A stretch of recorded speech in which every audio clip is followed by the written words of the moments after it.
আসসালামু আলাইকুম। আয়শা সেলতি কিচেন থেকে চলে আসলাম খুবই মজার একটা নাস্তা রেসিপি নিয়ে। আজ তৈরি করছি কচুর মালা বড়া। তো আজ তৈরি করছি, কিন্তু আমি নিজেও কিন্তু এটা বানাতে পারি না। আমাকে আজ সাহায্য করছে বা শেখাচ্ছে সাথী, ও আমার ভাতিজা বউ। তো সাথী খুব ভালো এটা বানাতে পারে, আমাকে বানিয়ে খাওয়ালো গতকাল। তো খুবই মজা ছিল এবং খুবই পারফেক্ট ছিল।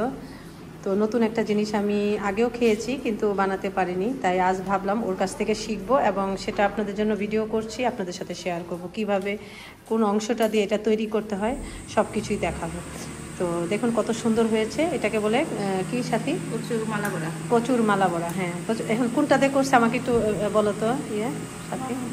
এটা হচ্ছে আপনার এই যে এই কচুটা, হ্যাঁ কচুর এই অংশটা, হ্যাঁ নিচের অংশটা, নিচের অংশটা, হ্যাঁ মানে উপরের টুকু না, নিচের শক্ত অংশটা, তারপর এটাকে তারপরে হচ্ছে আপনার এরকম করে কেটে, তারপরে মাঝখান থেকে গোল করে কেটে, এই যে গোল করে কেটে তারপরে ওই পিসগুলো বানাইছো না? হ্যাঁ, দেখাও তো পিসগুলো কেমন কেমন। ওইটা দেখাইতেছে না?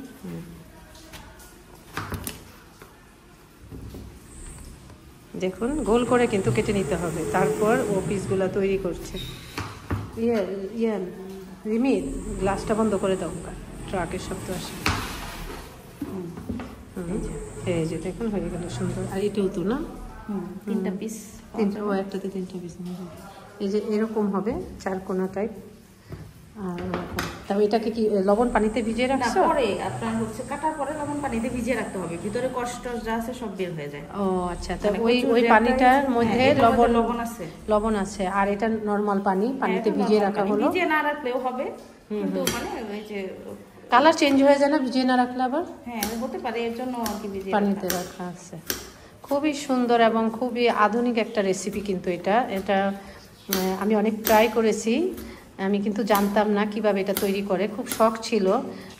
আর এটা তৈরি করতে এই যে কেটে কেটে ডিজাইনটা করছে, দেখুন কিভাবে করছে। এখানে কি করছো, এখানে কাঠিও নেওয়া যেতে পারে না, চপস্টিক বা যে কোনো স্টিক দিয়ে সমান পরিমাণ দিয়ে তারপরে কিন্তু এইভাবে কাটছে। আমরা একটু পণ্ডিতি করেছি, কি পণ্ডিতি করছি? ছুরি দিয়ে। দেখি আমি সাফালিকে পাঠাইছি, ওটা আছে কিনা, থাকার কথা। মানে কিছু লম্বা করে কাটতে হবে, তারপরে হচ্ছে একটু বাঁকা করে পরের পার্ট হচ্ছে। ও আচ্ছা আচ্ছা, এটা দেখতে হবে। হ্যাঁ হ্যাঁ হ্যাঁ, আচ্ছা তুমি এটা করো, আবার প্রথম থেকে যেটা শুরু করবা সেটা আমি দেখাবো। দেখুন কাটাকাটিটাই ইম্পর্টেন্ট, তাই না? কি সুন্দর একটা ছোটে, খুবই সুন্দর পাউডার না? এই যে না, এটা না সব। আচ্ছা সমস্যা নেই, ঠিক আছে। এই যে প্রথমে হচ্ছে এটা রাইখা দিলে এখন। হ্যাঁ দেখুন ভালোভাবে খেয়াল করুন কিভাবে করছে। এটা হচ্ছে সোজা ভাব, সোজা করে কাটতে হবে, লম্বা লম্বি।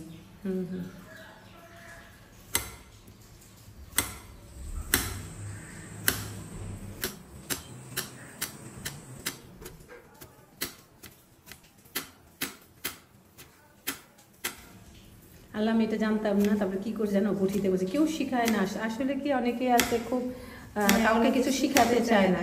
আমি অনেক ট্রাই করেছি, যাদের বাসায় দাওয়াত খেয়েছি, এই জিনিসটা খেয়েছি, বা আমাকেও কিন্তু বানিয়ে পাঠিয়েছে আমার বাসায়, কিন্তু আমি ওদেরকে যখন জিজ্ঞাসা করতাম কিভাবে তৈরি করতে হয়, তখন ভাবিরা কিন্তু সত্যটা বলতো না। বটি দিয়ে ভাবি এভাবে করবেন, কেচে কেচে কেচে কেচে নেবেন, না টুকরা হয়ে যায়, তো করতে গেলে টুকরা হয়ে যায়। তারপরে আবার এই পেটটা হচ্ছে একটু বাঁকা করে, এই যে বাঁকা করে দিতে হবে। এক পিঠ হলো সোজা, আরেক পিঠ হলো না? এটা কিন্তু আমাদেরকে শিখায় নাই। মানে মানুষ কত হিংসুক হতে পারে দেখেন। কখনো আমি বহুত বছর থেকে এটা খাই, কিন্তু মিনিমাম ধরো 10-12 বছর, কিন্তু আমি কারো কাছ থেকে সঠিক রেসিপিটা পাইনি। তো তোমাকে সাথে অনেক অনেক ধন্যবাদ সরলতার জন্য। আমিও কিন্তু অরিজিনাল জিনিসটা মানুষকে শেখানোর চেষ্টা করি আসলেই। এই যে দেখুন আমি কিন্তু তাকে কেন ভুল শিখাবো। হ্যাঁ এই যে দেখুন আমি আজকে সাথীর কাছ থেকে কালকে খেয়ে আজকে আবার ও আমাকে নিজে বানিয়ে দিচ্ছে, বানাবে, আমি শিখবো। আবার আমি কিন্তু চাইলে পারতাম আপনাদের কাছে, আমার চ্যানেলের সব রেসিপি কিন্তু একদম অরিজিনাল রেসিপি, আমি কখনো কোনো কিছু হাইড করি না। দেখুন কি সুন্দর হয়েছে। এটা ভাঙবে না। হ্যাঁ হ্যাঁ হ্যাঁ, খুবই সুন্দর, খুবই সুন্দর হয় নাই। স্যাঙ্গার মতো না? হুম, অনেক সুন্দর।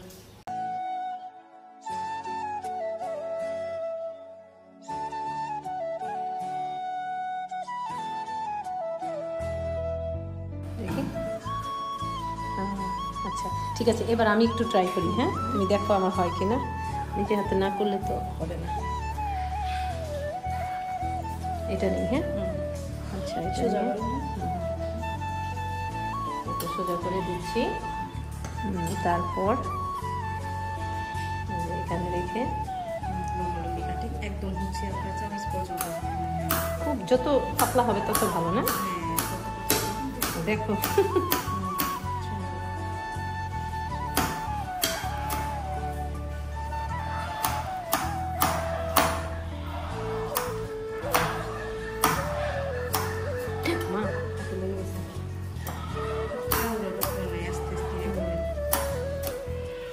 বেশি পাতলা করতে গেলে যে এটা উঠে যায় না? আচ্ছা, এটা দিলাম সোজা। আরেকটা ওই কষ্ট মোটা হয়েছে। ও খুলে গেল। আচ্ছা ঠিক আছে, ওটাই দেন। আর এখন অপোজিট, এই যে অপোজিটটা দিলাম, দিয়ে এবার হলো তেরসা তেরসা করে করবো না?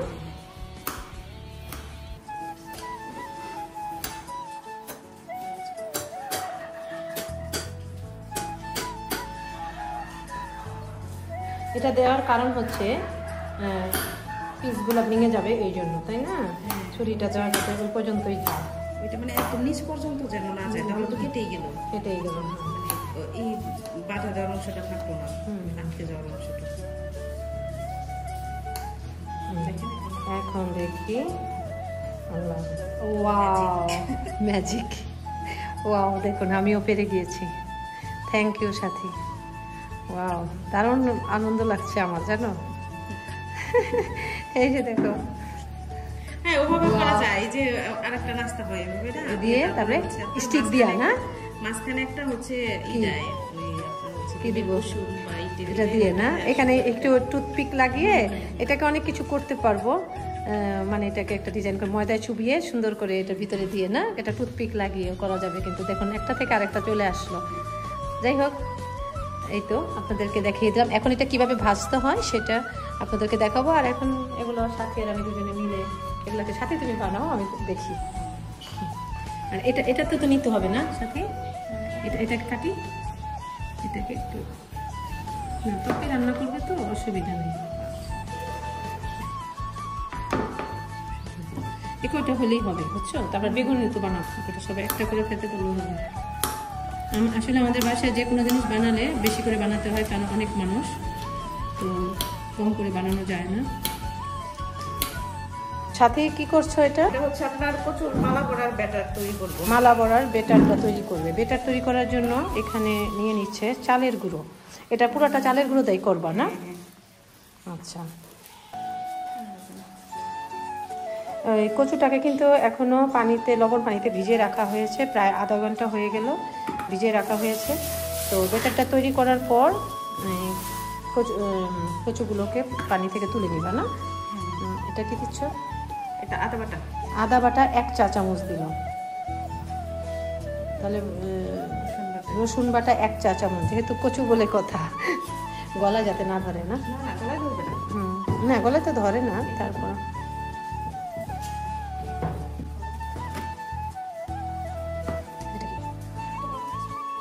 এটা মরিচ, এটা হলুদ। এখন মরিচের গুঁড়ো দিচ্ছে 1 চা চামচ, আরো বেশি না? আচ্ছা আচ্ছা, তেলে দিলে ঝাল কমে যায়, এই জন্য মরিচের গুঁড়োটা কিন্তু একটু বেশি দিয়েছে। আবার কালারও সুন্দর আসে, কিন্তু একটু লালচে লালচে ভাব থাকে, ভালো লাগে। আর এটা কি হলুদ কতটুকু দিলা? 1 চা চামচ হলুদ দিয়েছে, হাফ চা চামচ হলুদ দিয়ে দিল। আর এটা হচ্ছে কি মশলা বলো? এটা কি হচ্ছে আপনার কি আছে? ধনিয়া, তারপরে হচ্ছে মৌরি আর রাঁধুনি, এই 4টা মশলা একসাথে ওরা ফাঁকি করে নিয়ে রাখে এইগুলো তৈরি করার জন্য। তো এখানে ধনিয়া, জিরা আর মৌরি আর না, এটা ধনিয়া আবারও ধনিয়া গুঁড়া দিচ্ছ এখানে একটু, হ্যাঁ এখানে আবারও এক চা চামচ ধনিয়া গুঁড়া দিল। আর ওই মশলাটা মিক্সড মশলা দিল হাতে তৈরি। এটা গরম মশলা না? এটা জিরা। ও জিরা।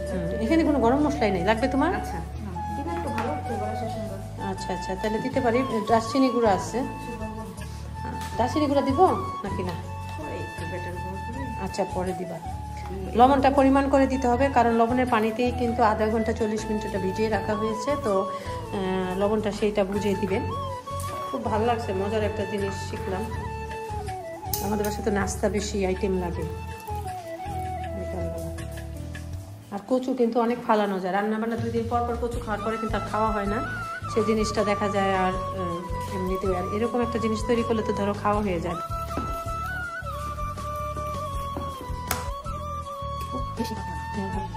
এরকম একটা ব্যাটার তৈরি করে নেবেন। এখানে ব্যাটারটা তৈরি করে নেওয়া হয়ে গেছে। চুলায় কড়াইও বসিয়ে দিয়েছি, তেল গরম হওয়ার পর এটাকে চুবিয়ে চুবিয়ে ভেজে নিব। কিন্তু তারপর আরেকটা কথা বলা হবে, সেটা বলা হয়নি, সেটা হচ্ছে লবণ পানি থেকে উঠিয়ে তারপর এইভাবে চিপে চিপে পানি ফেলে ফেলে কয়েকটা ধোয়া দিয়ে নিতে হবে, যাতে ভিতর থেকে কচুর কষটা বেরিয়ে যায়। 3-4টা ধোয়া দিয়ে নিয়েছি কিন্তু আমি একদম পরিষ্কার পানি দিয়ে। আর এইভাবে চিপড়ে চিপড়ে পানিটা ফেলে তারপর একদম সাদা পানিটা বের হয়ে যাবে। তারপর আমি পানি নিংড়িয়ে নিয়েছি। এখন এটাকে এখানে চুবে চুবে ভাজা হবে। তো অনেকক্ষণ সময় যে মানে বেগুনি বা হচ্ছে আপনার যে পদ্ধতির জিনিস অনেকক্ষণ সময় মুছে রাখার জন্য, হ্যাঁ আপনার তেলটা যখন গরম হবে, হ্যাঁ এখান থেকে তেল নিয়ে আপনার ব্যাটারে দিয়ে দিবেন। ও দারুণ, হ্যাঁ এই গরম তেল। আচ্ছা তারপর এটাকে মিক্স করতে হবে না? এটা একটা সুন্দর ট্রিক্স, অনেকক্ষণ মচমচে রাখার কৌশল, কিভাবে চুবিয়ে চুবিয়ে নিচ্ছে।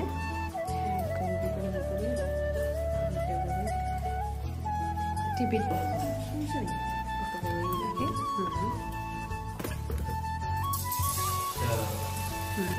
একটু জাল কমাই দিব। হ্যাঁ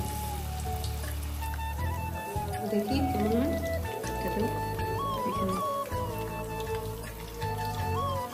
এটা দেখবো, ট্রাই করতেছি কেমন।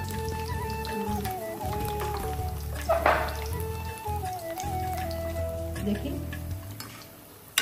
একটা দেখুন ভেঙে আমি খেয়ে দেখছি, একদম তুলতুলে, দেখুন একদম সফট হয়ে গিয়েছে আর খুবই ক্রাঞ্চি ক্রাঞ্চি হয়েছে, একদম খুবই মচমচে।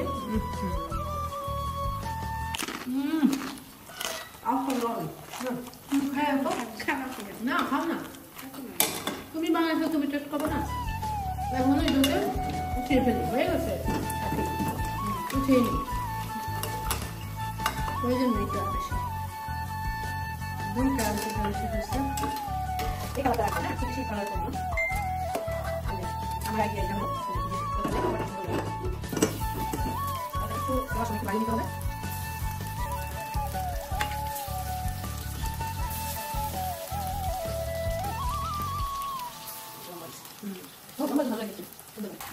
আমি একটু উঠতে দিই।